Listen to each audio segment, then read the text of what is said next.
Hello, this is Lark Lowe, and this is the Black Kids in Outer Space. And today I have my second guest, Dulcie Canton. Hi! Hello, everyone. I'm going to give you her intro. Canton is a New York native hailing from Co-op City in the Bronx, a longtime transportation equity advocate. In 2014, she was involved in a life-altering crash when coming home on her bicycle. No one was ever charged with the crime. After her recovery, she moved on to Transportation Alternatives, where she is currently the Brooklyn organizer. Her work at Transportation Alternative has played a pivotal role in infrastructure changes in the hyper-segregated community of Harlem and Brooklyn. So thank you so much for coming to the Black Kids in Outer Space show. Thank you for having me. Glad to be here. No problem, no problem. So I guess, one of the first questions I want to kind of ask you is, why do you do this? Like, why is this, why is transportation advocacy important to you? Well, it's important to me because I was nearly killed biking. I started biking because I wanted to save money. Mm-hmm. At the time, in 2011, I was living in East Harlem, and I was working as a pet sitter, dog walker, art model. I had like 3 different gig economy jobs. Yeah. Okay. The trains were they run, but they're very slow. I wanted to have some more time in my day. Mm-hmm. So I just started biking. And I eventually came upon some activists from Transportation Alternatives. I gave a donation, and that was it. I didn't get active in the advocacy part of it until after my crash. Mm-hmm. And what's ironic about my crash, apparently in the 2000s, my mother was also a victim of a hit and run crash in the Bronx. Mm-hmm. Motorist hit her. They broke her hip, her shoulder. She had a broken femur. She had to learn to walk again. And ironically, she had passed of colon cancer a year, a week, and a day to my crash in August of 2014. So to me, it became personal. And then as I learned, these type of incidences disproportionately affect communities of color. Mm-hmm. I mean, that's, I think the one thing that really, because, I'm from Los Angeles, so I wasn't kind of understanding everything in regards to, and that's kind of one thing that you kind of taught me. You were like explaining the money situation, or I don't think people understand how limited you are in regards to getting from point A to point B in New York. If you don't, it's $3 to get on the train, and it's like, it's expensive. It's not cheap. And then when you were growing up, it wasn't like a double fare or something like that. It's not like that anymore, but that was still, Well, yes, in Co-op City or some neighborhoods in Brownsville or even Marine Park, you live maybe a mile or 2 from the nearest subway. So before the advent of the MetroCard, you had 2 fares. You had to pay for the bus, and then you had to pay to get on the train as well, which is a lot of people just can't do it, Mm-hmm. Even now, you see it's $2.75, which you can get pretty much mostly anywhere in the city at $2.75. I didn't learn to drive until I was 26, so I used to go everywhere by train or bus. But now, the subways are really bad. A weekly MetroCard is $32. Yeah. MetroCard is $121. Yeah. If your income is not steady or you work hourly, you're running late for work, you can't afford it. And then people jumping the turnstiles or getting arrested and criminalized, No, that's something that's just like hard. I think people don't understand, how cycling, walking, complete streets, having multimodality really helps communities that are economically oppressed, communities that are segregated, that are far away from the work centers, the school centers. That's like a lifeline. You were riding your bike for your life. That was why you were doing it, to get. Oh, yeah. And what's your kind of philosophy in regards to, active transportation, complete streets? What's your philosophy? I have philosophy, but what's yours? Do you have one? Is that a strange question? No, it's not strange. I just feel that, like you said, transportation can help you elevate. You have to get to your doctor's appointments. You have to get to work. You have to get to school. Mm-hmm. It's still in New York City, only 25% of women bike. And been studies about that, as far as like, what do you call it? Reproductive labor. That's unpaid labor. Women have to schlep groceries. They got to pick up kids, If you don't have protected lanes and the woman is the primary breadwinner, like I'm a single mother, you're not going to take that risk, So my philosophy is I don't want to see any police involved. I'd like to see better infrastructure in play to just eliminate the necessity of police and enforcement. No, that's not the whole thing. It's like we need, it's a necessity, and we don't need this whole kind of enforcement of all the, like, number one, the turnstiles. I mean, the thing that was just so strange was the amount of police presence and the policing of people's movement on the East Coast. I remember I read something when they had stop and frisk. Yes. They calculated every single Black man in New York was stopped like twice.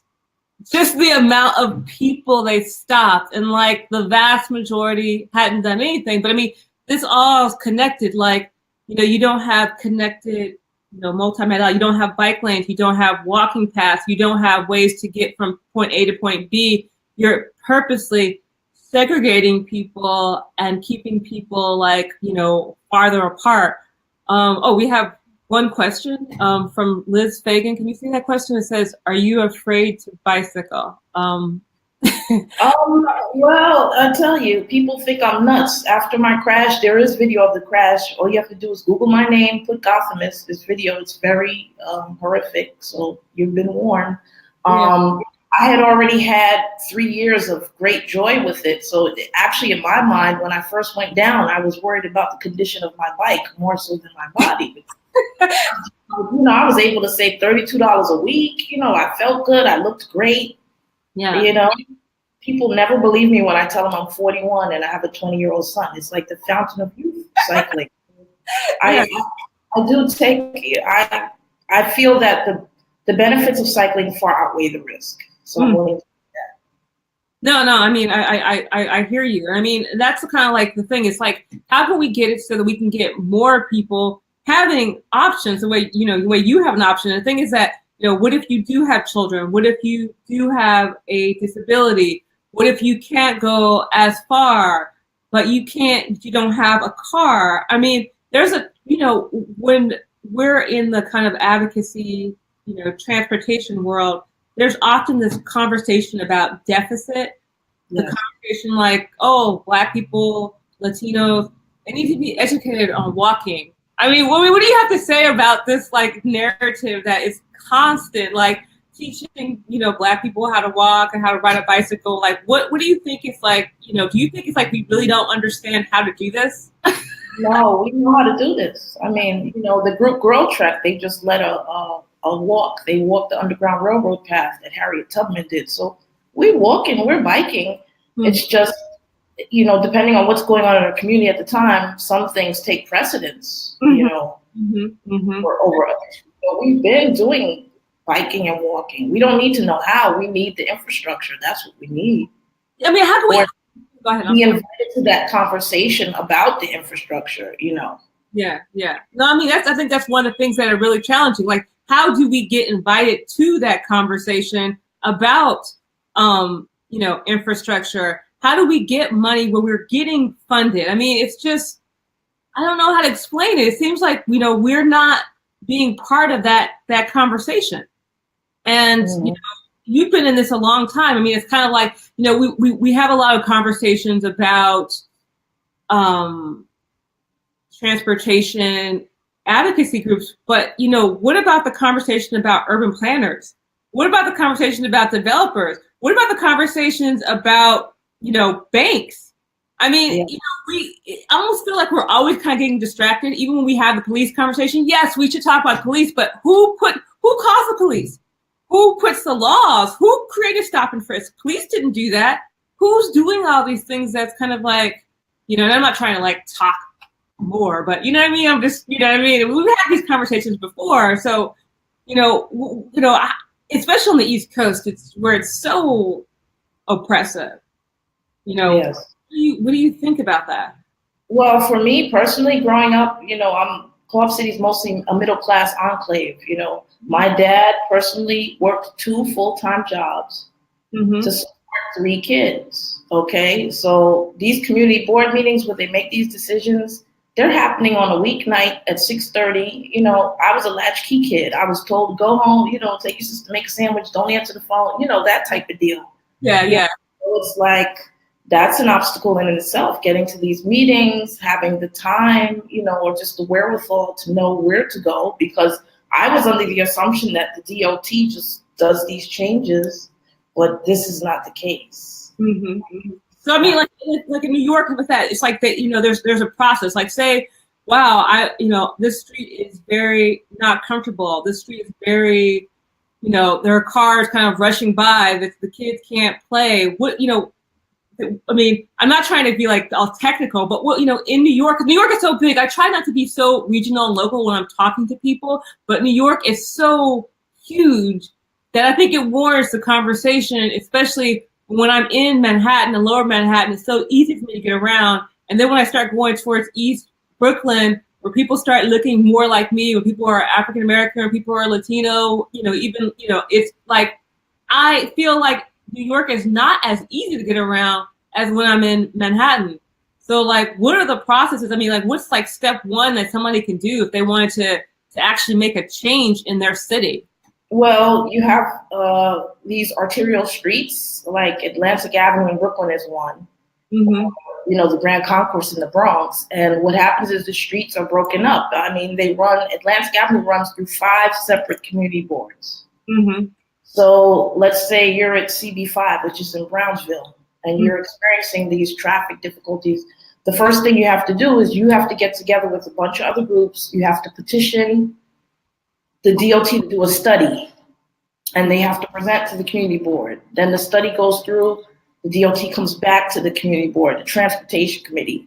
They have to approve it, and then it goes to the executive committee. It's a lot of steps. It's a big bureaucracy. Even something as simple as our speed limit being lowered from 40 to 25, now that's a state battle. You know, I'm a member of Families for Safe Streets. We had to go up, well, this came before my tenure, but they had to go to Albany several times to push lawmakers to lower that speed limit from 40 to 25. And it makes such a difference because, you know, you know, how much, you know, the amount of deaths when the speed limit, just every 10 miles per hour, you save lives. You know, I don't know why it's, you know, people say 25, it should be 25. I think it should be 15 because, you know, if somebody makes a mistake at 15, you're so less likely to murder someone or permanently injure someone. I mean, you know, that's kind of like the thing. I'm just, you know, what are some of the, you know, in New York, we're going to do regional really quick, and then we're going to go kind of to a more global type thing. What are the biggest issues in New York in regards to transportation? And the thing is, like, for me, LA, from being an Angelino, I'm like, I think the transportation in New York is great, you know, but, you know, your perspective, you're like, hey, but again, when you are new to a city, you're not in the part where, you know, like when somebody went to Los Angeles, they're not going to go to the Black section or a Latino section. They're going to be in like the section where there are white people, where it's downtown, where it's entertainment. And the same thing is the case in New York. And I kind of want to keep stressing that, you know, that the communities that are hyper-segregated, the African American, the Caribbean community, the access is not nearly the same. It becomes like an effort to get around, a real true effort. So what are some of the biggest issues that, you know, plague? Well, right now there's a big issue with the bus. The bus is running issues, but she'll be back in one moment, I'm sure. One moment here. Hello? Yeah, we're back. Okay. All right. So you're talking about, are you there? Okay. All right. Sorry about that, guest. People who are watching. Okay. So you're saying there was a bus issue. The buses are slow. Like I said, when I had my crash, my ankle was broken. My buses were my go-to, you know, because you could board and you don't have to worry about climbing excessive amount of steps. Subways are another issue. There's overcrowding, and you're often stuck in these cars for hours at a time. You know, if you're an hourly worker or, like I said, gig economy, that's cutting into your money. This is a problem. And where I grew up in Co-op City, like everyone in Co-op City owns a car, because on the weekends, forget about it. Public transit is like unreliable.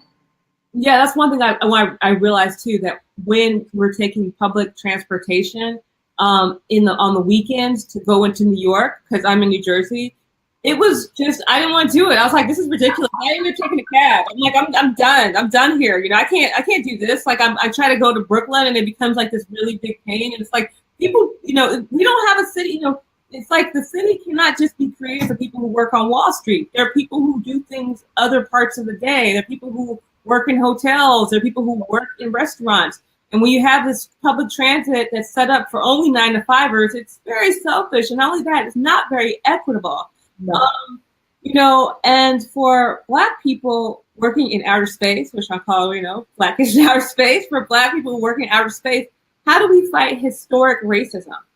Like, I mean, I know it's a big question. Fix it, Dulcie. How do we fix racism? Just in our, in transportation and in urban planning, like, what would be your big idea? Well, for me, I think it's outreach, doing more unconventional ways of outreach. Organizing is good, word of mouth, Facebook, Twitter, email, yeah. But sometimes just giving someone a call, or not expecting people to come to you, go to them. Go to where they're at. Yeah. Well, and of course, because we both saw Black Panther, we have to make. No, I'm gonna ask that question later. Okay. Another question. We often talk about language when we are, doing public transit, and both, you and I have talked about the difference between the word safe and what that means, and how. Well, why don't you just go into it, like the word safe, and how, for African Americans, for Caribbean Americans, for people who are Puerto Rican, how it might have a different connotation than that for people who are white. Well, for me, when I hear safe, I think of cops, and I don't like the cops. I'm sorry. Yeah. I would rather we use the word livable. That's more relatable and more inclusive. I mean, safe. I mean, if you see what happened with my case, my mother's case, the police did nothing. So I don't know. No. Yeah. I know what you mean. I mean, it's like, and that's the thing too. So that's such a low standard, like safe. It's such a low standard. It's like, can't we be comfortable? Yes. Like you said, livable, comfortable. Safe just seems so bare minimum. And also, it seems at times for me, it seems like it can kind of be racialized. Yes. You know what I mean? Like, when you have someone, and especially in time where in these gentrified times, and you have someone white go, yeah, we want to make the streets safer. Like when you're African American, you're kind of like, or actually, or Black, when you hear that, it just rubs you the wrong way. Well, I don't know about you, but it rubs me the wrong way. Like, what, if you think our neighborhood's not safe, like, what are you trying to say? We're not safe? Like, what? And I understand what people are saying, but I just feel like language is so important, and how you use it and how you communicate to people. And that's just like such a little, like a simple thing. Another thing too, when I was in Los Angeles, I had to fight other politicians that were our politicians, supposed to be helping us. And I had to fight them for comfortable streets. I had to fight them for multimodality. I mean, like, you seem to be a little bit better at this than I am. I'm very much like, done with you. I don't care. Like, but, how can we work with, like, because a lot of politicians are like, in our communities, they're economically oppressed, they're hyper-segregated, there are other things going on. There's, people are, the schools are not, well, people are getting pushed out their house, but, people dying in crashes, people not being able to get home and actually, stop and frisk is all part of transportation. How do we get politicians in our community, and when I say our, I mean like the Black community, because we both I was raised in an African-American neighborhood. How do we get the politicians in our community to view this as an important issue? But they're kind of like, this is not a big an issue. This is not big. It is a big issue. But how do we get them on board? Well, I think showing that active transportation, walking, biking, it's intersectional. you know, because if your constituents can't get to their doctors, if the kids can't get to schools, they're not healthy. And my dad always used to say, health is wealth. You know, I have a lot of my activists reading this book, Bike Lanes or White Lanes, you know, bike advocacy and urban planning. You know, Robert Moses was a racist and a classist, and he dropped the Cross Bronx Expressway, the Prospect Park, in these neighborhoods. He broke up neighborhoods, communities of color. And, you know, his MO was, you know, you go to your 9 to 5 in Manhattan if you're white, and you just disappear onto Long Island, just speed through the ghettos, you know. This is not good. You know, we're in the new millennium.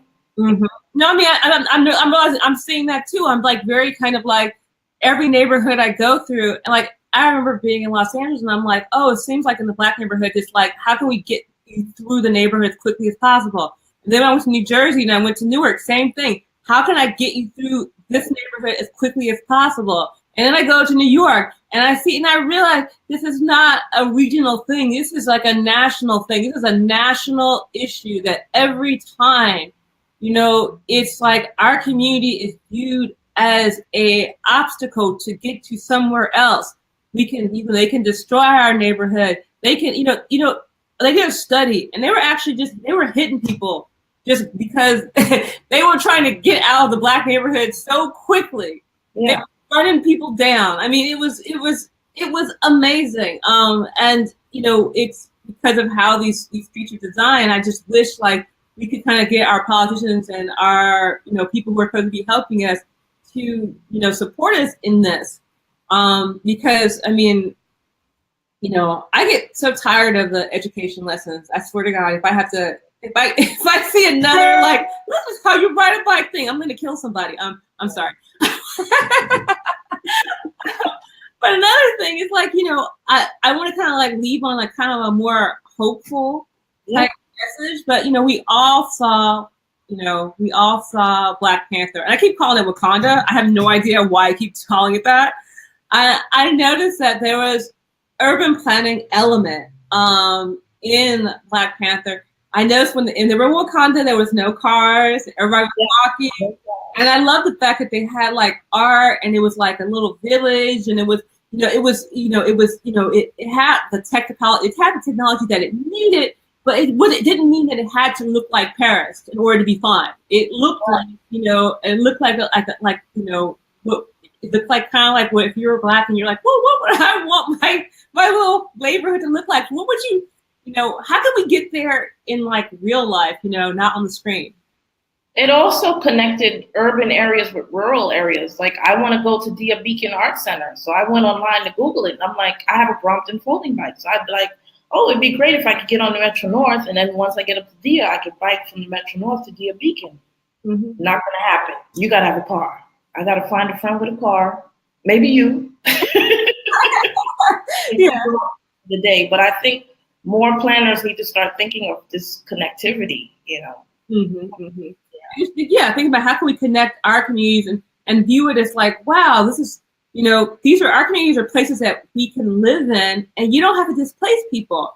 You can also, you know, you know, the community that I view that it's a beautiful community that to me I feel is a great example is Boyle Heights, Los Angeles. You gotta look at Boyle Heights. It's small businesses, small art galleries, small eateries, Latino, working class / middle class / artsy class. And it's like, it doesn't look like Santa Monica. It doesn't look like Manhattan, but it's a beautiful place where people are walking around. And to me, like my view of before, you know, my real life place that I thought was beautiful was Boyle Heights. But I mean, do you have, you know, what's your favorite city? If you could, I keep saying we're gonna wrap it up, but what's your favorite city? Well, in the States, I'm telling you, I had a great time when I traveled abroad after my crash. I treated myself to the Brompton for a month. I went to Amsterdam, I went to Copenhagen, Stockholm, almost Sweden, Berlin. You know, of course, I loved Copenhagen, but I had a really good time in Berlin. Okay. Okay. So, like, I mean, is there any message that you would like to leave people? Like, like any message, any angle that for us to get complete streets, walkable streets, urban cities, for the Black kids in our space. What would you like to? What words would you like to leave? Multimodal transit is the future. You know, people are going to be walking, they're going to be biking, they're going to be using car share, maybe even Hyperloop or some type of fast train or something to that effect. But it's the future. Stop fighting it, you know? Mm-hmm, mm-hmm. I mean, I think that's like an important thing. And I'm like, I thank you so much for being like my second guest. I have to stop saying that. Once I get more guests, I'm gonna have to stop saying that. But please follow us on Black Kids in Outer Space Show on Twitter. And Right. also another thing that what we would need for you to do is to please come to the New Jersey Bike Walk Summit at Mercer College on Saturday, March 24th. Starts at 8 o'clock. We're going to have a lot of great people there, and it's going to be a fun time. So again, thank you, Dulcie Canton from Transportation Alternatives, and thank you those of you who watched the show. We will have a cut version on YouTube. So you guys have a great afternoon. Bye-bye. Bye. Black kids in outer space. Black kids in outer space. Black kids in outer space. Urban planning, walking, bicycling, and more in our space.